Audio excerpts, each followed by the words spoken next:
This is every setting that you need to optimize in Strinova for the best visual, performance, and gameplay experience. The first settings are absolutely the most important settings to change, and that is the sidestep and glide options. You absolutely must put these on hold instead of toggle. While toggling is easier, you should get used to holding so you have more control over your character. This will let you move quicker in and out of stringification mode, which can be the difference between winning and losing a fight.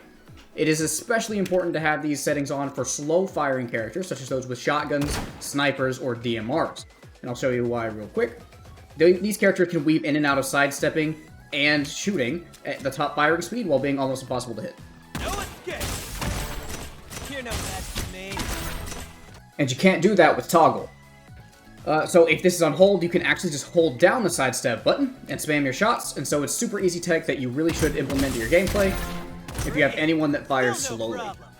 Auto wall jump on stick and glide wall stick are also options to keep an eye on. Auto jump delay is based on how long it takes for you to jump whenever you reach the top of a wall, and glide wall stick delay is how long it takes you to attach to a wall if you glide into it. I like to have no delay on this one, since if I'm gliding towards a wall, I usually want to attach to it. The jump delay is a bit trickier because some players may not want to jump automatically at all, since you can just hit spacebar when you reach the top of the wall. But those are both personal preferences. You can see my choices here. For map settings, it is technically better to have center on player off and minimap rotation set to fixed. However, I personally like the rotating map and me at the center, and your mileage may vary. For most of the map interface options, they are correct by default, but we want to make sure. So first is the auto pickup tactical items. We definitely want this on. There's no reason to have this off. This means that when you're near the corpse of an enemy, you will automatically pick up their grenades. Also make sure that crosshair damage feedback and damage display are both on, which of course makes sure that you actually know whenever you hit an enemy, and this is especially useful if you're shooting somebody through a smoke bomb. Another setting I like is to keep flashbang color as to gray instead of white, because it's just so much better for your eyes. Mouse smoothing here at the bottom is another setting that you need to keep off. If it's on, it slows down your mouse inputs to be more cinematic, which is obviously very bad in a shooter game like Strinova. Scrolling back up a little bit, for enemy outline color, this is personal preference, but we can actually use some color theory to figure out the optimal enemy color. Specifically, our eyes are drawn more towards yellow than any other color, so theoretically, a yellow enemy is easier to spot. This is actually why clearance items in sales and stores use a yellow background, because it draws your eye more than other colors. However, I actually happen to be blue-yellow colorblind, and it's harder for me to spot yellow on a lot of maps, so I actually like to use the default red. When it comes to sensitivity, this is of course a personal preference. However, I do recommend changing the shoulder fire sensitivity to be slower than normal. This is because whenever you're fighting someone in close range, you don't always need to shoulder fire. Let's get it over with. So sometimes you can just spam like this, but then when you can slow down with the shoulder fire in order to track easier. It's good to have that option. It is important to note that if you do change these sensitivity settings, the shoulder and ADS sensitivities are multipliers of your normal sense, which means that if it's below 1, it'll slow down. So having them at 0.5, like I do here, is half as fast as normal.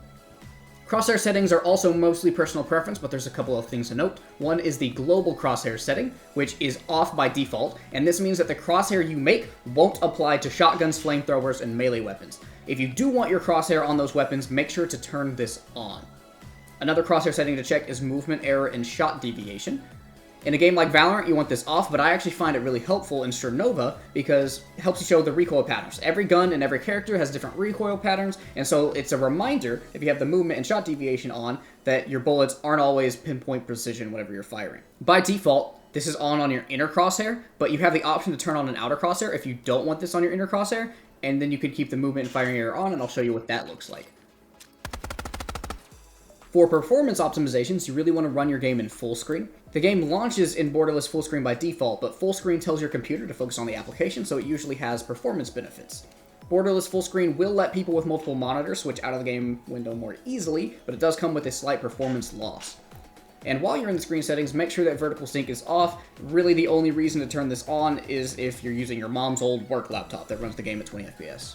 You'll have to tweak around with the graphics quality options depending on your computer, but if you are struggling with frame rate, definitely turn off refractions and shadows, and make sure that you're using the forward rendering mode.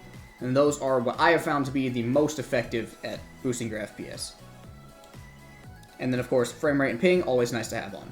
For audio, nothing's too fancy over here. Make sure that you have spatial audio on. This is always helpful so that you can actually detect where people are. HRTF is also a really good surround sound option for headphones that makes it really easy to tell the difference between like where footsteps are coming And so while you can use the normal system stereo, HRTF is the most optimal. Another thing to check is your voice input and outputs here at the bottom. I had this problem when I first loaded into Strinova where my voice output was on my speakers on my computer and not my headphones. And so while I was hearing the game through my headphones, people talking to me on my team was coming through my speakers, which was really off-putting. So that's where you have to change this over here. Most keybinds and controls are also just personal preference and should be what you can just click easily. Some people might find that using left control for sidestepping is a bit difficult and hard to hit. An alternative that I have found is using the side mouse button. However, this does tend to throw off your aim a little bit, so I actually have just gotten used to hitting control. But feel free to change around any of these and skill and equipment binds.